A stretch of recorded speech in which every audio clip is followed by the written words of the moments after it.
Friends, जय RCM. RKJ core team training में आप सभी लोगों का स्वागत है। और thanks to Rinku Jha sir कि उन्होंने आज मुझे इस काबिल समझा कि मुझे एक टॉपिक दिया है आप लोगों से बातचीत करने के लिए। और आज का टॉपिक शुरू करने से पहले मैं अपना परिचय दे दूं। माई सेल्फ दिव्यांशु सिंह राजपूत और मैं यूनियन बैंक ऑफ इंडिया में जॉब करता हूं और पिछले 3.5 साल से मैं इस आरसीएम इंडस्ट्री से जुड़ा हुआ हूं। तो आज जिस टॉपिक पे हमारी आपकी चर्चा होने वाली है उस टॉपिक का नाम है सर ऑब्जेक्शन हैंडलिंग। ये ऑब्जेक्शन वो सवाल होता है सर जो आपका प्रोस्पेक्ट आपसे पूछता है। आप सब कुछ दिखा चुके होते हैं, प्रोडक्ट, प्लान, प्रोफाइल सब कुछ क्लियर कर चुके होते हैं। उसके बाद वो बंदा एक सवाल लेकर आता है आपसे, जिसे हम लोग ऑब्जेक्शन कहते हैं।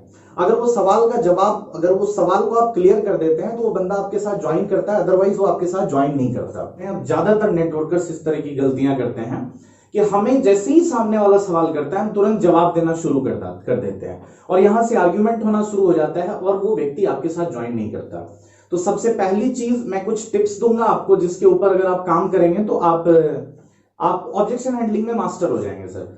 आप कुछ चीजें हैं जिसको आपको मैं सवाल करने से पहले आपको पहले रेडी कर दूं कि आप पहले मेंटली प्रिपेयर हो जाइए कि आपको सवाल का जवाब करने से पहले आपको किस तरीके का मेंटालिटी रखना है। पहली चीज, जब आप जाएंगे तो बहुत ही अच्छे से प्यारे से स्माइल के साथ आपको जाना है सर। स्माइलिंग फेस होना चाहिए। सामने वाला व्यक्ति वैसे ही किसी चीज को लेकर परेशान है तो आप जब स्माइल लेके जाएंगे तो थोड़ा हल्का महसूस करेगा। दूसरी चीज, कस्टमर इज ऑलवेज राइट, ये ध्यान रखना है। किसी भी तरह का ऑब्जेक्शन है, यस सर, आप बिल्कुल सही कह रहे हैं, राइट। तीसरी चीज, आर्ग्यू नहीं करना है, बहस नहीं करना है। चौथी चीज, एक्टिव लिसनर बनना है सर। देखिए, ऊपर वाले ने हमें 2 कान दिया और 1 मुंह दिया है, तो ऊपर वाले ने कुछ प्लानिंग के साथ ही दिया होगा सर। 2 गुना सुनना है और आधा बोलना है सर। तो हम लोग ज्यादा से ज्यादा ऑब्जेक्शन हैंडलिंग में इसका यूज करेंगे। पांचवी चीज जो है वो feel failed found formula use करना है। आप जैसा फील करते हैं मैं भी वैसा फील करता था लेकिन मैंने पाया, ये हम लोग यहाँ पे यूज करेंगे।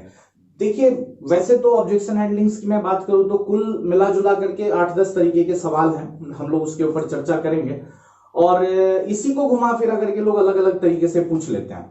तो आइए, सबसे पहला सवाल हम लोग लेते हैं ऑब्जेक्शन हैंडलिंग में, जो बहुत ही कॉमन है हमारे आपके बीच में, लगातार आता रहता है। बहुत सारे लोग बोलते हैं सर मैं आरसीएम को जानता हूं, मैं आरसीएम को जानता हूं। आपको बहुत ही स्माइल सा फेस आपका होना चाहिए, स्माइलिंग फेस के साथ आपको बातचीत करना है और कस्टमर इज ऑलवेज राइट, उनको बोलना है एग्जैक्टली सर, आप बिल्कुल सही बोल रहे हैं, आप जैसा फील कर रहे हैं मैं भी वैसा ही फील करता था। फील फेल्ड, आप जैसा फील कर रहे हैं मैं भी वैसा ही फील करता था, लेकिन मैंने पाया कि मैं जितना जानता था उतना पर्याप्त नहीं था मेरे सक्सेस के लिए। जब मैंने इसको स्टडी किया और जब मैंने धीरे धीरे जानकारियां इकट्ठा करना शुरू किया तो मुझे लगा कि नहीं, ये एक ऐसा प्लेटफॉर्म है जिसमें मिडिल क्लास फैमिली अपने सारे ड्रीम्स को पूरा कर सकता है। चाहे उसे पैसे की आजादी हो, चाहे समय की आजादी हो, चाहे सुरक्षा हो, वो हर एक चीज यहां से पा सकता है। तो यहां आपने एक सवाल उनसे एक जवाब आपने उनका क्लियर कर दिया। ये पहला चीज है जो मैं जानता हूं, इससे यहां पे ये क्लियर हो जाता है। दूसरा जो सवाल बहुत कॉमन आता है, वो लोग ये सवाल करते हैं अक्सर आपसे कि लोग बोलते हैं कि आरसीएम बिजनेस में जो लोग पहले ज्वाइन करते हैं वो सबसे ज्यादा पैसा कमाते हैं, बाद में ज्वाइन करने वालों को कुछ नहीं होता। जो पहले आता है वो कमाता है, बाद वालों को कुछ नहीं मिलता। अभी करने से कुछ होने वाला नहीं है। ये बहुत ही कॉमन क्वेश्चन है। इसको भी आप फील फेल्ड फाउंड फार्मूला के ऊपर इस्तेमाल कर सकते हैं। Feel failed found formula, exactly sir, आप जैसा बोल रहे हैं बिल्कुल सही है, मैं भी आपके जैसा ही महसूस करता था, जैसा आप फील कर रहे हैं वैसा ही मैं भी फील करता था। लेकिन मैंने जब इसको स्टडी किया, मैंने इसके बिजनेस प्लान को जाना, तब मुझे ये पता चला कि ये तो एक ऐसी अपॉर्चुनिटी है जो हर आदमी के लिए एक समान है। यहाँ पे पैसा जो है वो डिफरेंस कमीशन के आधार पे दिया जाता है। यहाँ कोई भी नया व्यक्ति आकर के पुराने व्यक्ति से आगे निकल सकता है सर। ऐसे ढेर सारे एग्जाम्पल मैंने इस इंडस्ट्री में अपनी आंखों से देखा और तब मुझे भरोसा हो गया कि नहीं, इस इंडस्ट्री को आज भी कोई शुरू करे तो कल लोगों से आगे निकल सकता है। और सर, हिंदुस्तान में आबादी की कमी नहीं है सर। 18 साल से ऊपर जितने लोग हो रहे हैं उतने तो सर अभी तक इस इंडस्ट्री में ज्वाइन भी नहीं है। तो बहुत सारा अपॉर्चुनिटी है, बहुत सारी संभावनाएं हैं जिसको लेकर के हम लोग आगे काम कर सकते हैं। तीसरी चीज जो सबसे ज्यादा दर्द देती है हमको और आपको, हम लोग जब फील्ड में जाते हैं तो सबसे ज्यादा इसी तरीके के लोग मिलते हैं जो बोलते हैं कि सर ज्वाइन, मेरे बहुत सारे दोस्त, रिश्तेदार, पड़ोसी ज्वाइन किए थे लेकिन उनका कुछ हुआ नहीं, उनका कुछ हुआ नहीं। देखिए इसके लिए भी आपको एज यूजुअल स्माइल फेस देना है और कस्टमर इज ऑलवेज राइट, ये याद रखना है सर, उसको उनको क्रॉस नहीं करना है। फिर फील फेल्ड फाउंड फॉर्मूला लगाना है, उनको बोलना है कि एग्जैक्टली सर आप बिल्कुल सही बोल रहे हैं, आपने जैसा महसूस करते थे वैसा ही मैं भी महसूस करता था, लेकिन जब मैंने इसको स्टडी किया तो मैंने पाया, क्या पाया? तो मैंने पाया कि सर इस इंडस्ट्री में 3 तरह के लोग आते हैं। एक वैसे लोग आते हैं जो इसको लॉटरी समझ करके आते हैं, वो आरसीएम बिजनेस को ज्वाइन करते हैं, ज्वाइन करने के बाद घर बैठते हैं, सोचते हैं कि भैया इससे तो अब मैं करोड़पति बन जाऊंगा, साल 2 साल में 6 महीने में मेरी लॉटरी लगने वाली है।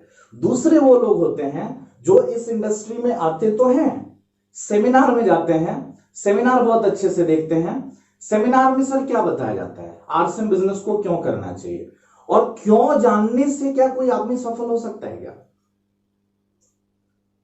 सिर्फ क्यों जान लेना पर्याप्त नहीं होता सर, और इस इंडस्ट्री में 90% लोग वैसे ही हैं जो सिर्फ क्यों जानते हैं, आरसीएम को क्यों करना है। लेकिन कुछ चंद वैसे साथी होते हैं जो ये जानकारी रखते हैं कि आरसीएम बिजनेस को करना कैसे है, और वो सेमिनार को भी उतना महत्व, जितना महत्व सेमिनार को देते हैं उतना ही महत्व वो ट्रेनिंग को देते हैं, और ट्रेनिंग में वो सीखते हैं कि आरसीएम बिजनेस को कैसे करना है, और जब वो सीखते हैं कि कैसे करना है तब वो इस इंडस्ट्री में धीरे धीरे सफल हो जाते हैं, और वो काफी कम समय में भी बहुत अच्छे अच्छे लेवल को अचीव करते हैं। सर डिपेंड करता है कि वो सीख कितना रहे हैं। तो इससे आप तीसरे नंबर सवाल का जवाब दे सकते हैं।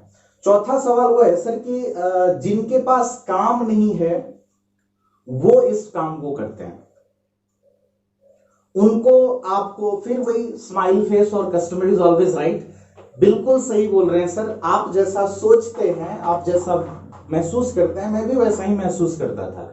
लेकिन जब मैंने इस इंडस्ट्री में कदम रखा और जब मैं लोगों के साथ मिलना जुलना शुरू किया तो मुझे ऐसे बहुत से लोग मिले जो पहले से ही बहुत ज्यादा व्यस्त थे, और वो बहुत सी व्यस्तता के साथ ही इस काम को कर रहे हैं। देखिए सर, हम हर आदमी के पास कुछ ना कुछ सर फालतू बेकार और बकवास का समय होता है, जो कहीं ना कहीं टीवी में, यूट्यूब पे, मोबाइल पे, व्हाट्सएप पे, फेसबुक पे, इन सारी चीजों पे जाता है, और मेरा भी जाता था सर।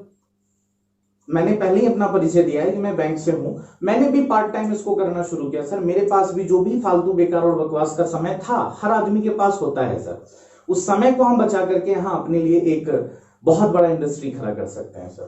तो इस तरीके से आप चौथे सवाल का जवाब दे सकते हैं। पांचवा सवाल है कि ये तेल लगाने वाला काम है। बहुत से लोग आपको बोलते हैं कि तेल लगाने वाला काम है, मेरे से नहीं होगा। फिर से कस्टमर इज ऑलवेज राइट, उनको बोलना है बिल्कुल सर आप बिल्कुल सही बोल रहे हैं, मैं भी पहले वैसा ही महसूस करता था जैसा आप महसूस कर रहे हैं, राइट। लेकिन मैंने पाया कि इस इंडस्ट्री में तेल लगाने वाला कोई काम ही नहीं है, यहां हमें कुछ सच और झूठ बोलने की बात ही नहीं है। यहां जब आपको बिजनेस प्लान दिखाया गया होगा तो आपको एक इंफॉर्मेशन शेयर किया गया होगा कि बाजार पहले इस तरीके से होता था, कुछ कमियां थी जिसकी वजह से बाजार को इस तरीके से बदला गया, और ये एक इंफॉर्मेशन है सर, हमें इंफॉर्मेशन शेयर करना है सर। तो ये एक इंफॉर्मेशन शेयरिंग है, कॉन्सेप्ट शेयरिंग का काम है सर। यहां किसी को तेल लगाने की कोई जरूरत नहीं है, तेल लगाने की कोई बात नहीं है, राइट सर। नेक्स्ट हम लोग बात करें सर, छठा नंबर सवाल। इसमें हम एक और चीज, टाइम और पैसा दोनों मैंने साथ में ले लिया है, इसको कॉमन तरीके से हम लोग देख सकते हैं। बहुत सारे लोग सवाल करते हैं सर मेरे पास टाइम नहीं है, पहले इसको क्लियर कर लेते हैं फिर पैसा नहीं है इसको क्लियर करेंगे। बहुत सारे लोग बोलते हैं कि मेरे पास टाइम नहीं है। आप उनसे 2-3 तरह का सवाल कर सकते हैं, डिपेंड अपॉन द कस्टमर। पहला आप सवाल कर सकते हैं कि सर आप सबसे ज्यादा टाइम कहां देते हैं, सवाल है सबसे ज्यादा समय आप कहां देते हैं।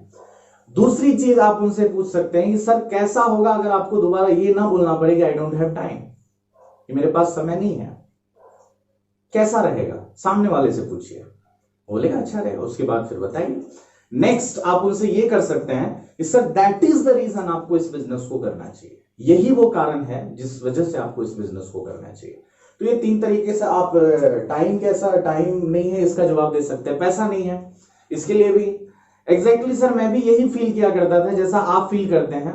मैं भी किसी जॉब में बंधा था, मेरा भी समय वहां जा रहा था और मैं भी उतने पैसे में अपने समय को गुजार रहा था। लेकिन मैं 1 सेकंड के लिए मैंने रुका, और मैं रुकने के बाद मैंने ये सोचा अगर मैं आज इस इंडस्ट्री को नहीं करूं तो मेरी जिंदगी में क्या बदल जाएगा, वैसा ही रहेगा।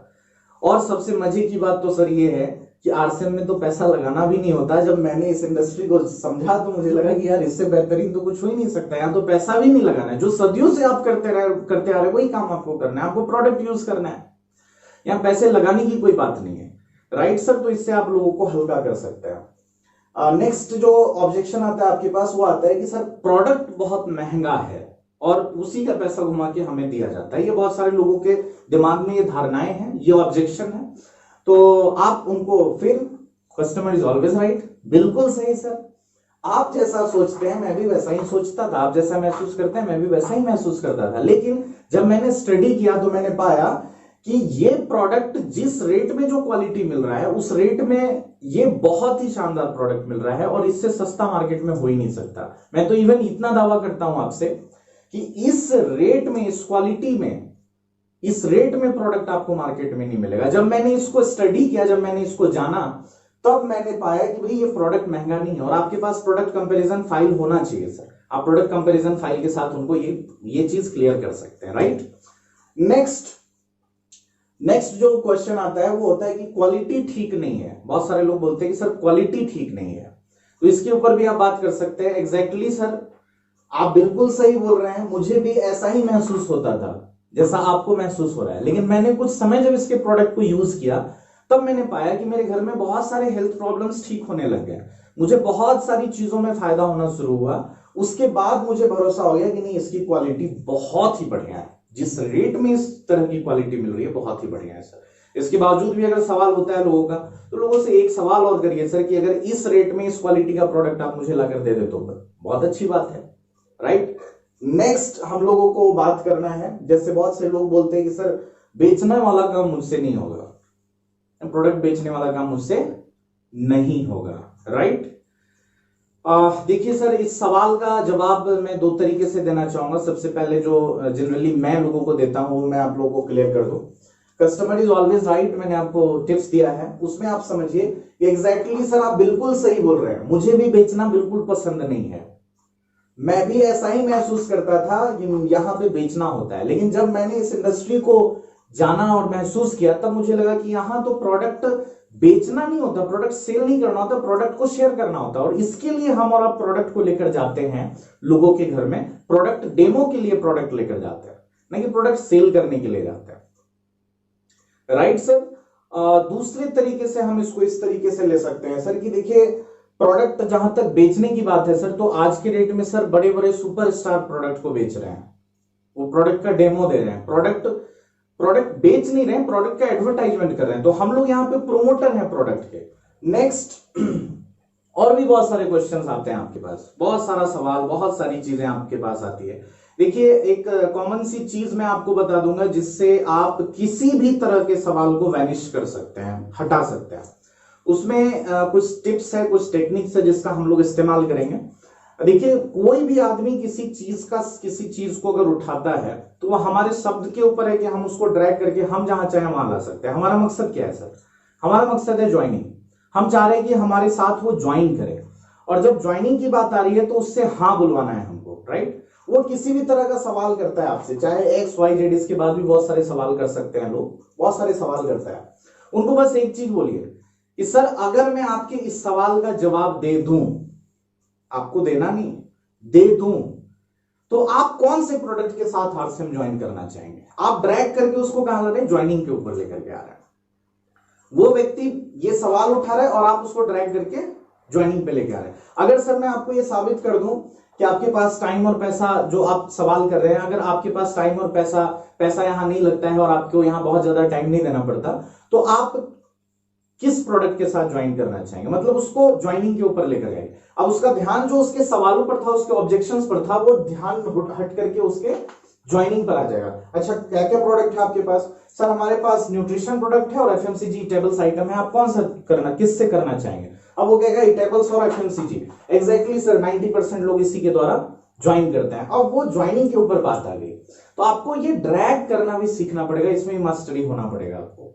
तो आशा करता हूं ये ऑब्जेक्शन हैंडलिंग आपको पसंद आया होगा। थैंक यू सो मच, और बहुत बहुत धन्यवाद रिंकू झा सर का और सारे मेरे सीनियर अपलाइन का, जिन्होंने मुझे इस लायक समझा कि ऑब्जेक्शन हैंडलिंग सब्जेक्ट को मैं ले सकूं। बहुत बहुत धन्यवाद, थैंक यू सो मच। जय आरसीएम।